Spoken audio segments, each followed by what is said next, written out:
Добрый день, уважаемые жюри.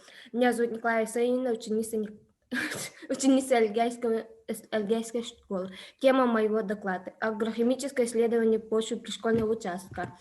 Актуальность. В пришкольном участке подобных исследований раньше не проводились. Не зная состав, наугад химическое удобрение нельзя вносить. Цель работы – изучить физико-химические свойства почвы пришкольного участка. Объект исследования – физико-химические свойства почвы. Предмет исследования – почва пришкольного участка и теплицы. Гипотеза. Исходя из предположения о том, что при детальном изучении полевых методов определения физико-химических свойств и плодородия почвы возможно улучшение плодородия почвы, повышение урожайности пришкольного участка. Методы исследования. Наблюдение за химический эксперимент. Метод исследования свойств почвы. Свойств почв. Метод исследования. Способ исследования. Результат исследования свойств почв.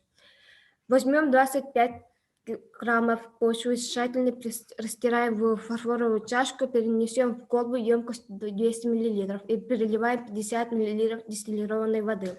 Содержимое колбы тщательно сболтаем и даем стояться в течение 5-10 минут, а затем после кратковременного взбалтывания отфильтруем в колбу на 100 мл через плотный фильтр или при его отсутствии через двойной фильтр.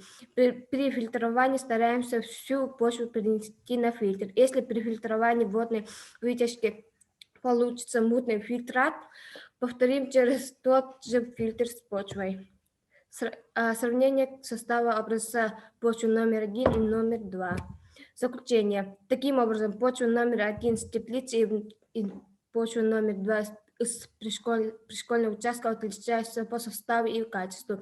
Исследование физико-химических свойств почвы номер 1 показало, что почва облагороженная присутствием многоперегноя, много содержит нитрата ионов. В соответствии на почве с теплицы плодородная, немного кислая. Исследование физико-химических свойств почвы номер 1 пришкольного участка показало, что почва в основном влажная, слабокислая, но малоплодородная.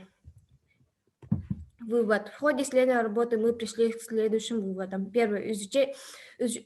Изучена научная и специальная литература, собрана информация о почве, агрохимических методах исследования, освоение агрохимических методов исследования почвы. Третье. Проведен физико-химический анализ почвы, определение непригодности почвы для выращивания овощных культур. Спасибо за внимание.